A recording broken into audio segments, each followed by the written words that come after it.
اعوذ باللہ من الشیطان الرجیم، بسم اللہ الرحمن الرحیم۔ السلام علیکم ناظرین، میں آپ کی میزبان شفا زہرا ایک بار پھر سے حاضر خدمت ہوں اپنے اس پروگرام کے ساتھ کہ جس کا عنوان ہے صحیفہ سجادیہ اور ہماری زندگی۔ ناظرین، صحیفہ سجادیہ چونکہ دعاؤں کا اور مناجات کا مجموعہ ہے، لہٰذا اس سارے ایپیسوڈ میں ہم دعا کے متعلق گفتگو کریں گے،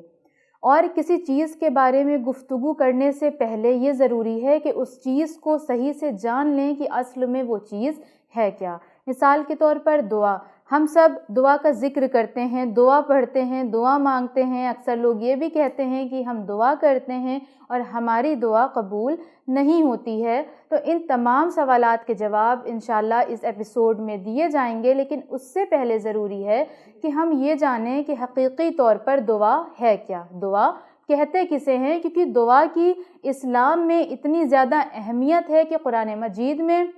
بے شمار آیات موجود ہیں، بے شمار روایات موجود ہیں دعا کے متعلق۔ جیسا کہ قرآن مجید میں پروردگار عالم اپنے حبیب کو مخاطب کر کے کہہ رہا ہے کہ اے میرے حبیب، ان سے کہہ دیجئے کہ اگر تمہاری دعائیں نہ ہوتی تو تمہارا پروردگار تمہاری پرواہ نہ کرتا۔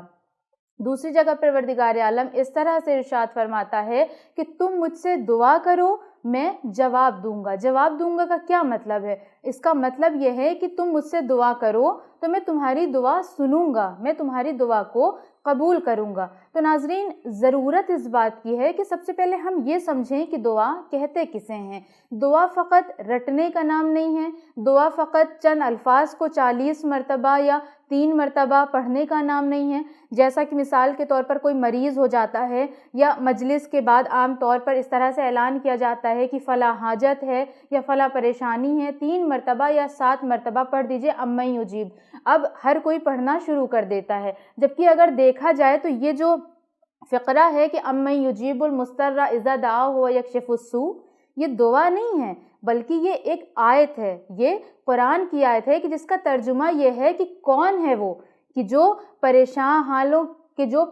حال کی پریشانیوں کو دور کرتا ہے۔ یہ ایک طرح سے خبر دی جا رہی ہے کہ کون ہے وہ۔ اب یہاں پر یہ ہے کہ تم پہلے جانو کہ کون ہے کہ پریشان حال کی پریشانی دور کرتا ہے، اس کے بعد جو ہے دعا کرو، اس کی طرف جاؤ کہ وہ تمہاری دعا کو سنے، نہ یہ کہ یہ کوئی ایک منتر ہے کہ ہم پڑھتے رہیں گے اور ہمارا کام بنتا رہے گا۔ ایسا ہرگز نہیں ہے۔ اسی طرح دعائے کمیل ہے، یا جتنی بھی دعائیں معصومین علیہ السلام سے وارد ہوئی ہیں، اس کو فقط رٹتے رہنا یا یہ کہہ کر کہ اسے 3 بار پڑھ لیں تو یہ پورا ہو جائے گا، 40 بار پڑھ لیں، آپ ساری زندگی پڑھتے رہیں، لیکن اگر اس کا مطلب، اس کا مفہوم ہی ہم نہیں سمجھ رہے ہیں کہ ہم خدا سے کہہ کیا رہے ہیں، ہمیں معلوم ہونا چاہیے کہ ہم اللہ سے کیا کہہ رہے ہیں، کیا گفتگو کر رہے ہیں، اس وقت ان دعاؤں کا اثر ہوتا ہے، کیونکہ دعا فقط پڑھنے کا نام نہیں ہے بلکہ دعا کرنے کا نام ہوتا ہے۔ لوگ کہتے ہیں دعا پڑھ لیجئے، دعا پڑھی نہیں جاتی ہے، دعا کی جاتی ہے خداوند عالم سے۔ لہٰذا کوئی بھی دعا پڑھے، دعائے کمیل ہو، دعائے ندبہ ہو، کوئی بھی دعا ہو، تو ضرورت اس بات کی ہے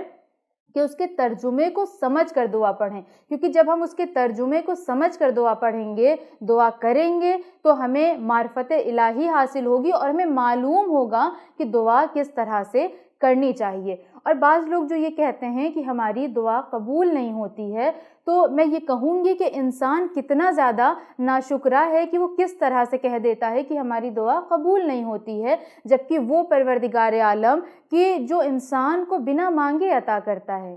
کیا ہم نے اللہ سے اپنا وجود مانگا تھا؟ کیا ہم نے آنکھیں مانگی تھیں؟ کیا ہم نے ہاتھ مانگے؟ کیا ہم نے پیر مانگا؟ لیکن اس اللہ نے ہمیں عطا کیا، اور اگر کسی وجہ سے ہمارے ہی کسی فائدے اور بہتری کے لیے اگر بعض اوقات ہماری دعا قبول نہیں ہوتی، تو ہم اس طرح سے احسان فراموش ہو جاتے ہیں کہ پروردگار تو ہماری دعا کو سنتا ہی نہیں ہے، جبکہ پروردگار عالم کہتا ہے کہ تم مجھے پکارو، میں تمہیں جواب دوں گا۔ تو خدا کا کلام، خدا کی بات، خدا کا پیغام جھوٹا تو نہیں ہو سکتا۔ تو اگر ہماری کوئی دعا قبول نہیں ہو رہی ہے تو اس کے 2 ریزن ہو سکتے ہیں۔ پہلا تو یہ کہ یا تو ہمارے مانگنے میں کوئی کمی ہے، ہم ان شرائط کے ساتھ مانگ نہیں رہے ہیں، یا دوسرا یہ کہ ہو سکتا ہے کہ کسی مصلحت کی بنا پر خداوند عالم ابھی ہماری دعا کو قبول نہیں کر رہا ہے، لیکن آنے والے وقت میں وہ ہماری اسی دعا کو قبول کر دے یا اس سے بہتر ہمیں کچھ عطا کر دے، کیونکہ پروردگار عالم اپنے بندوں کے لیے اتنا مہربان، اتنا رحمان اور رحیم ہے کہ جس نے دعا اور توبہ کا دروازہ ہر وقت کھول رکھا ہے۔ اس دنیا میں سب سے زیادہ محبت کرنے والے والدین ہوتے ہیں، لیکن اگر والدین سو رہے ہوں تو کوئی بچہ جگاتا نہیں ہے، یا جگانے سے پہلے سوچتا ہے کہ ہم اگر جگائیں گے تو ہو سکتا ہے ان کی نیند خراب ہو جائے، یا اگر ماں ہے تھکی ہوئی ہے سو رہی ہے اور بچے نے اچانک جگا دیا تو ماں ناراض ہو جاتی ہے۔ مگر کیا کہنا اس ذات کا کہ جس نے ہمارے لیے کوئی وقت کی پابندی نہیں لگائی، جب چاہے دعا کرو، جب چاہے مصلی بچھاؤ یا نہ بچھاؤ، اپنے دونوں ہاتھوں کو بلند کرو، اس پروردگار عالم کو دل سے پکارو، وہ ہمیں فوراً جواب دیتا ہے۔ اتنا رحمان ہے وہ پروردگار عالم اپنے بندوں کے لیے کہ جیسا ایک واقعہ ملتا ہے کہ جس وقت جناب موسیٰ علیہ السلام قارون سے کہہ رہے تھے کہ قارون تمہیں اللہ نے اتنی دولت دی ہے، تم راہ راست پر آ جاؤ، لیکن وہ راہ راست پر نہیں آ رہا تھا، تو جناب موسیٰ علیہ السلام نے اس کے لیے بد دعا کی، اور جب جناب موسیٰ نے بد دعا کی ہے تو پروردگار عالم نے جناب موسیٰ کو اس زمین کی ملکیت دے دی اور کہا کہ اے موسیٰ اب تم اس زمین سے جو بھی کہو گے یہ زمین تمہارا حکم مانے گی۔ جناب موسیٰ نے قارون کو پھر سمجھانا چاہا، لیکن قارون نے جناب موسیٰ کی بات نہیں مانی، تو جناب موسیٰ نے کہا کہ اے زمین اس کو نگل جا۔ زمین نے قارون کو گھٹنے تک نگل لیا، تو جیسے ہی قارون نے اپنا یہ حال دیکھا فوراً ہی وہ گڑ گڑانے لگا اور کہنے لگا اے موسیٰ مجھے معاف کر دو، مجھے بچا لو، میں راہ راست پر آ جاؤں گا۔ جناب موسیٰ نے کہا اب کیا فائدہ کہ جب عذاب آ گیا۔ اس کے بعد جناب موسیٰ نے پھر کہا اے زمین اس کو نگل جا۔ اب زمین نے قارون کو کمر تک نگل لیا۔ قارون نے پھر سے پکارا موسیٰ مجھے بچا لو، میں راہ راست پر آ جاؤں گا۔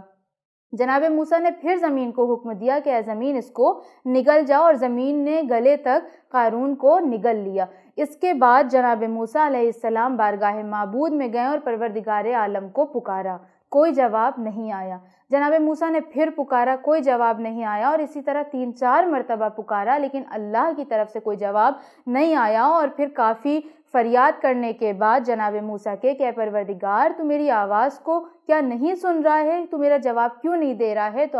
تو آواز قدرت آئی کہ اے موسیٰ میرا وہ بھی ایک بندہ تھا جو تمہیں بار بار پکار رہا تھا، 3 بار اس نے تمہیں پکارا لیکن تم نے ایک بار بھی جواب نہیں دیا، لیکن میرا وہی بندہ اگر ایک بار مجھے پکار لیتا تو میں فوراً ہی اس کا جواب دیتا۔ ناظرین یہ کوئی کہانی نہیں ہے بلکہ یہ وہ واقعہ ہے کہ جو معصومین علیہ السلام نے بھی نقل کیا ہے، اور کیوں نقل کیا ہے، کیوں بتایا ہے، تاکہ پروردگار عالم کی رحمانیت کو ہمارے سامنے واضح کر سکیں کہ وہ پروردگار عالم کتنا رحمان ہے، کتنا زیادہ رحیم ہے۔ ہمارے اندر فالٹ ہے، ہمارے اندر کمی ہے کہ ہم اس کی رحمانیت کو اس طرح سے سمجھ نہیں پاتے ہیں، اور صحیح سے دعا کا سلیقہ ہمیں نہیں ہے، اور ہم صحیح سے دعا نہیں کر پاتے ہیں، اور اس کے نتیجے میں ہم یہ کہتے ہیں کہ اللہ ہماری دعا کو نہیں سنتا ہے، جبکہ ایسا ہرگز نہیں ہے۔ اور دعا کے لیے سب سے زیادہ ضروری جو چیز ہے، جیسا کہ امام علی علیہ السلام بھی فرماتے ہیں، وہ ہے یقین۔ اگر انسان کو اس بات کا یقین ہے کہ جب وہ دعا کر رہا ہے کہ جو میں دعا کر رہی ہوں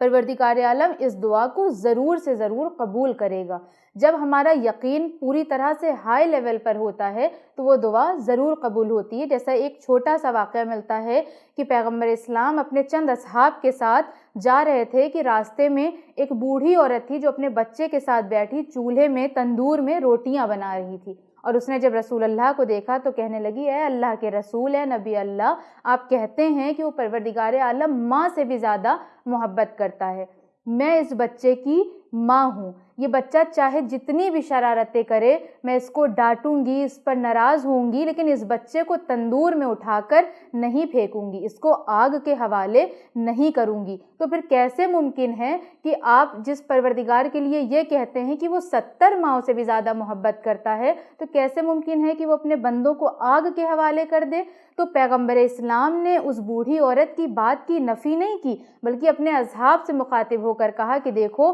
یقین ہو تو ایسا ہو اس پروردگار عالم کی رحمانیت پر۔